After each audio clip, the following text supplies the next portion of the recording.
मुझे विवाह स्वीकार है सुंदर, स्वीकार है।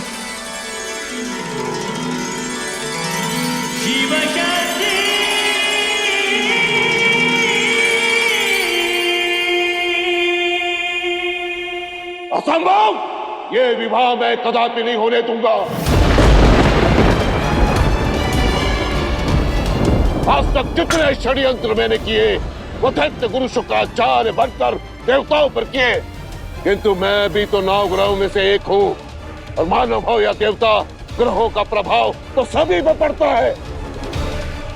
मैंने आज तक अपने ग्रह होने का प्रभाव इस संसार को दिखाया नहीं, परंतु अब दिखाऊंगा।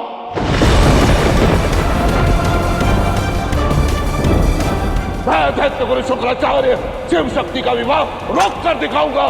शिव शक्ति से मैं अपना प्रतिशोध लेकर रहूंगा।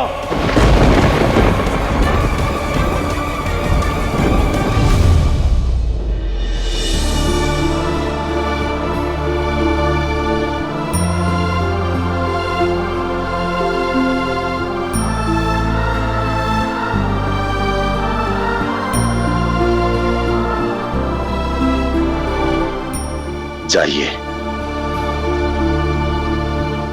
अपने पुत्री होने का धर्म निभाइए। अपने पिता को मुक्त कीजिए, उन्हें उनका सिंहासन पुनः लौटाइए। आपकी माता देवी कंचनमाला नहीं रही, परंतु उनकी अंतिम इच्छा आपके विवाह की वो अवश्य पूर्ण करनी है। मेरी माता कंचनमाला।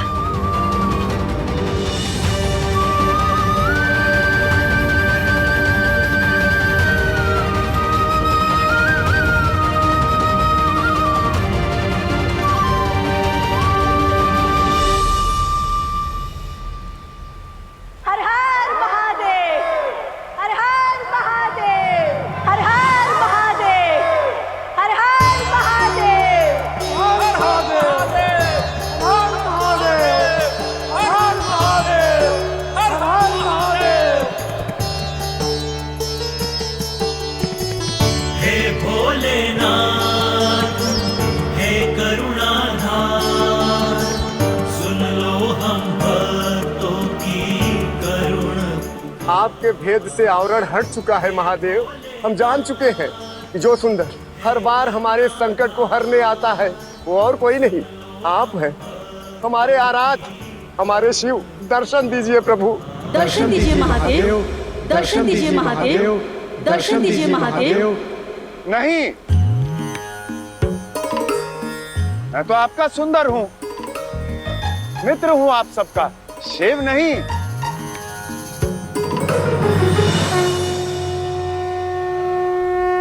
ऐसी कौन सी भूल, ऐसा कौन सा अपराध हो गया हम अभागों से, जो हमारे समक्ष होकर भी साक्षात नहीं हो रहे। दर्शन दीजिए प्रभु। हाँ महादेव, दर्शन दीजिए दर्शन। हाँ दर्शन दीजिए महादेव, दर्शन दीजिए।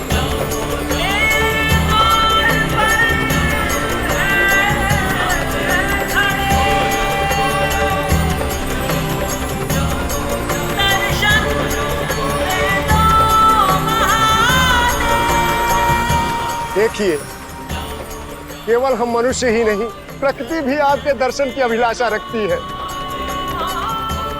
हम भक्तों की और परीक्षा मत लीजिए महादेव, अपने शिव रूप में दर्शन दीजिए।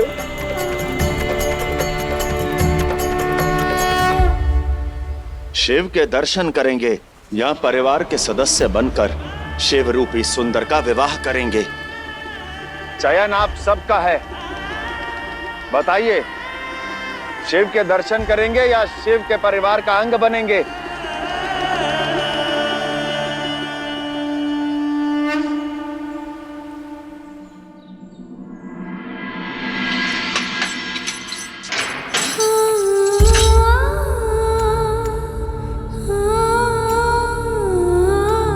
पिताश्री। पुत्री।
आप सत्य कह रहे हैं महादेव?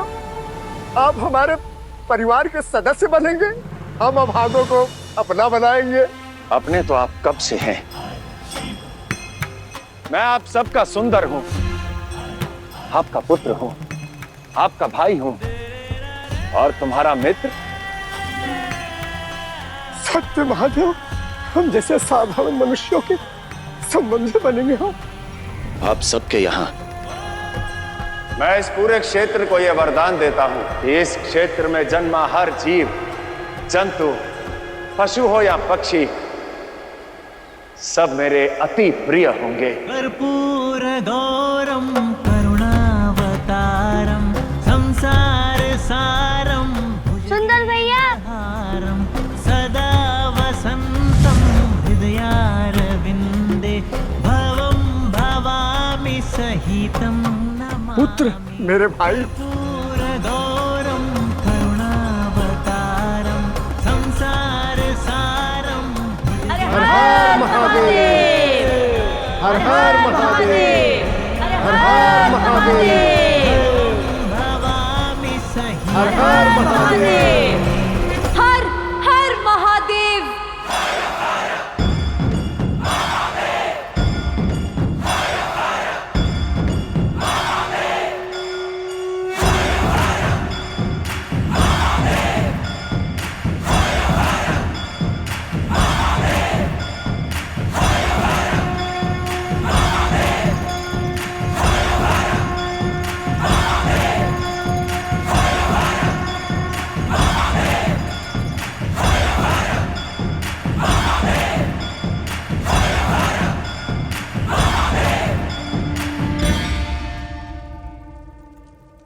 राजा मलय ध्वज की, राजा मलय ध्वज की, राजा मलय ध्वज की, राजा मलय ध्वज की। पिताश्री, ये राज्य आपकी धरोहर है और आप इसके राजा थे, हैं और रहेंगे।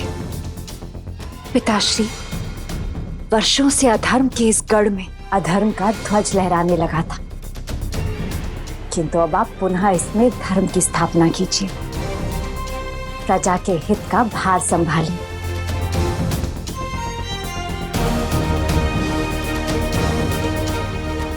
रानी कंचनमाला का अंतिम संस्कार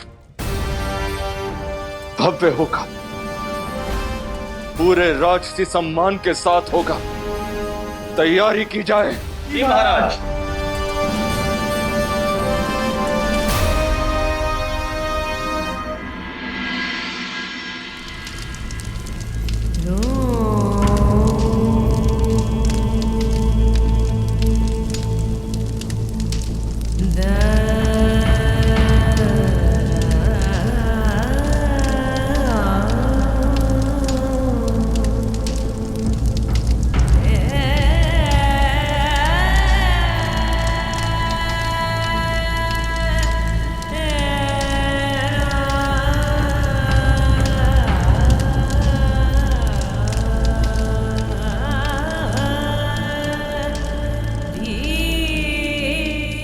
कितने सरल है हमारे महादेव, एक मानवों के भांति अपनी पीड़ा व्यक्त कर रहे हैं।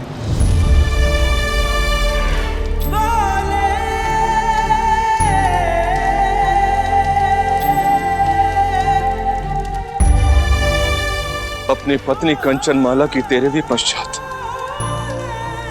मैं मलय ध्वज अपनी पुत्री मीनाक्षी का विवाह प्रस्ताव लेकर आऊंगा आप सबके समक्ष।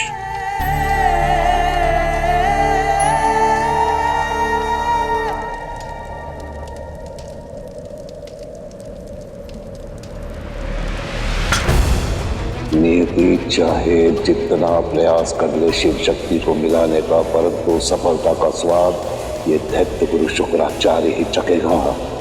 मीनाक्षी और सुंदर को मैं कभी एक नहीं होने दूंगा।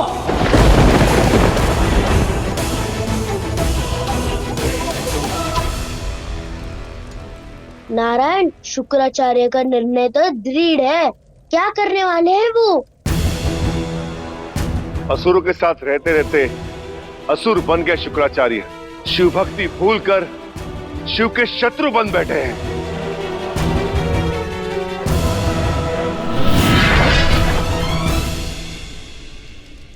13 दिनों तक मैं यज्ञ करूंगा और अपनी शक्तियों को बढ़ाऊंगा। 13वें दिन उस मलाई ध्वज को रोकूंगा। सर्वप्रथम मीनाक्षी का शगुन ले जाने से रोकूंगा और उसके पश्चात शुक्र ग्रह अर्थात मेरे प्रभाव से इस विवाह को सर्वदा के लिए रोक दूंगा।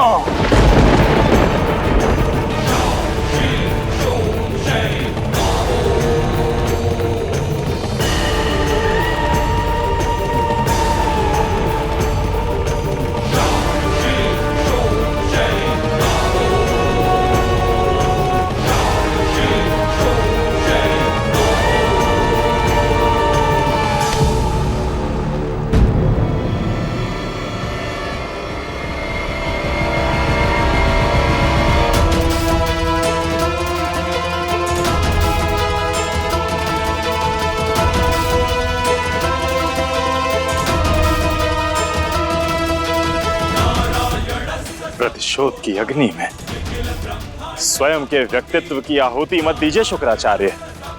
आपका ये कर्म संसार के दृष्टि में कितना गिरा हुआ होगा। आज तो नंदी ने भी कह दिया कि असुरों के साथ रहते रहते असुर गुरु शुक्राचार्य भी असुर बन चुके हैं। इस कथन का अर्थ समझ रहे हैं ना आप? समझाइए मत नारायण, मेरा हाथ छोड़िए अन्यथा। शिवरात्रि आने को है शुक्र और उसी दिन सुंदर मीनाक्षी का विवाह होगा। इस शुभ संयोग का आनंद लीजिए, इसमें बाधक मत बनिए। हाथ छोड़िए, मुझे यज्ञ करने दीजिए, अन्यथा अनर्थ हो जाएगा।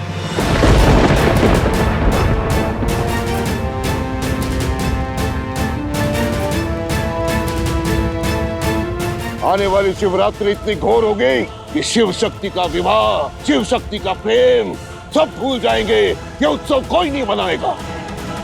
शिव शक्ति का मिलन कभी नहीं होगा। यह असंभव है शुक्राचार्य, चाहे जितने प्रयत्न कर लीजिए। शिव शक्ति सदा से एक थे और एक ही रहेंगे।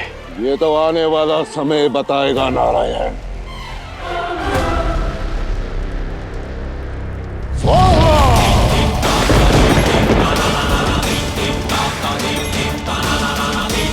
उचित है, करो अपनी शक्ति से शिव शक्ति के विवाह रोकने का प्रयत्न। निभाओ शिव से अपनी शत्रुता, किंतु स्मरण रहे शुक्राचार्य कि इस हवन में दी जाने वाली एक एक आहुति तुम्हारी गरिमा का क्षय करेगी।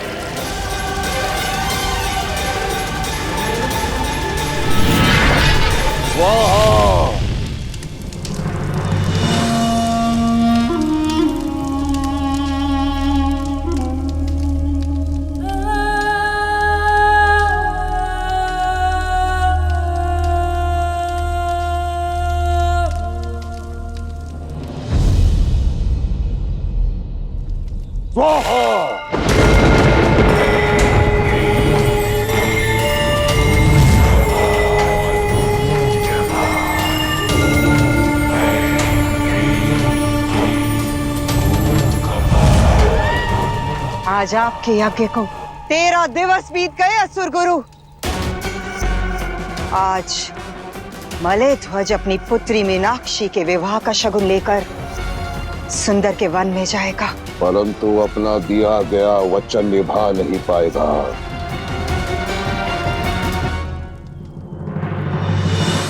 पुत्री, तनिक अपने हाथों से इन थालों को स्पर्श करो ताकि हम इस शगुन को लेकर सुंदर के वन जा सकें।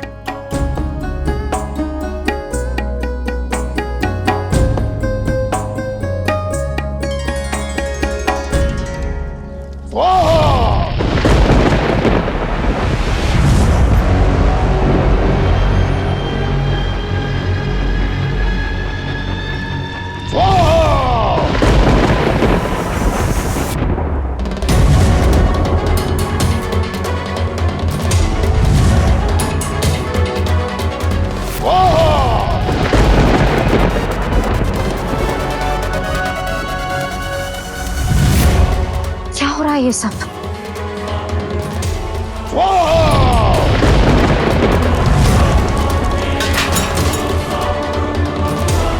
ये कैसे अनिष्ट के संकेत है?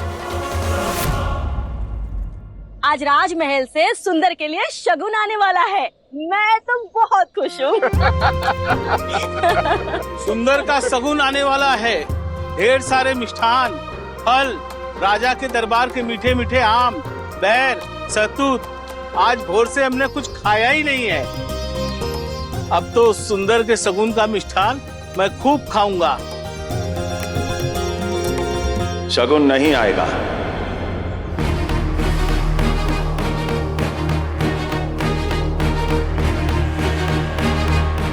शगुन में आने वाली हर वस्तु नष्ट हो चुकी है। फल सड़ गए हैं, आभूषण जल चुके हैं। आदि शक्ति स्वरूपा मीनाक्षी के हाथों और शुभ विचारों के लिए संजोई ये वस्तुएं नष्ट कैसे हो गई? कैसे? किसने किया ये अनर्थ?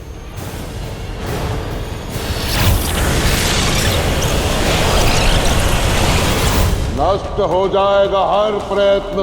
आज हर शुभ अशुभ होगा, हर प्रयास विफल होगा। ना शगुन जाएगा, ना विवाह होगा।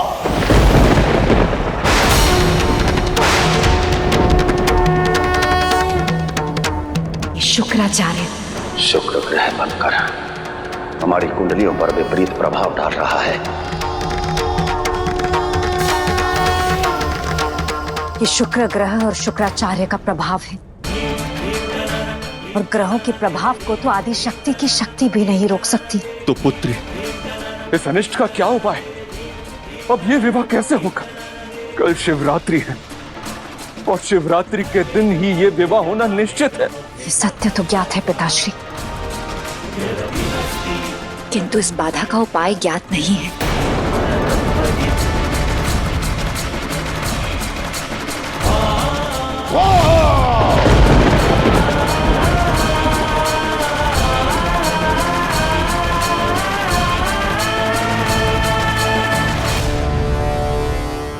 शिवरात्रि के शुभ बेला में शिव शक्ति का विवाह नहीं होगा। आप लोग सब प्रयत्न करने से पहले ही हार गए। चलिए चलते हैं राजा के पास और उन्हें कहते हैं हमें शगुन नहीं, हमें सिर्फ राजकुमारी मीनाक्षी चाहिए। हाँ हाँ चलते हैं। चलो।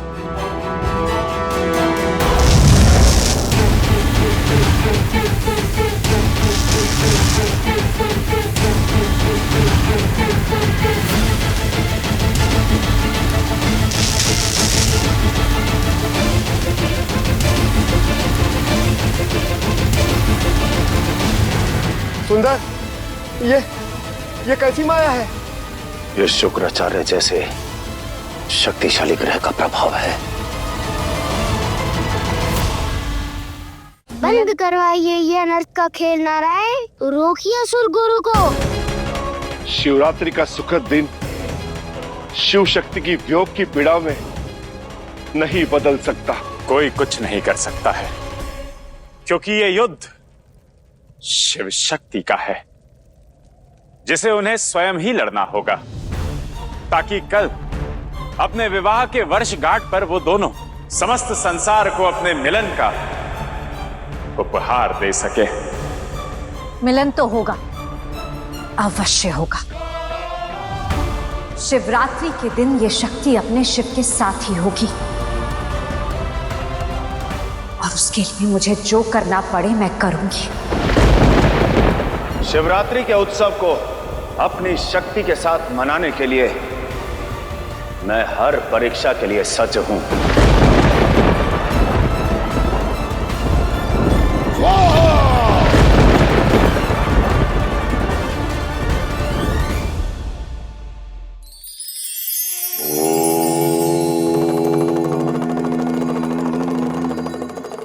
आवश्यक और आवश्यकता सुनने में जितने समान लगते हैं, दोनों के अर्थ में उतना ही अंतर होता है। आवश्यक वो है जिसके बिना जीवन संभव नहीं, और वहीं आवश्यकता उसकी होती है जिसके माध्यम से हमारा स्वार्थ सिद्ध होता है, और यही हमारी सबसे बड़ी भूल होती है। इसलिए सामने वाले के व्यवहार को समझने का प्रयास कीजिए। आप उनके जीवन में आवश्यक हैं तो बने रहिए, और आवश्यकता है तो दूर चले जाइए।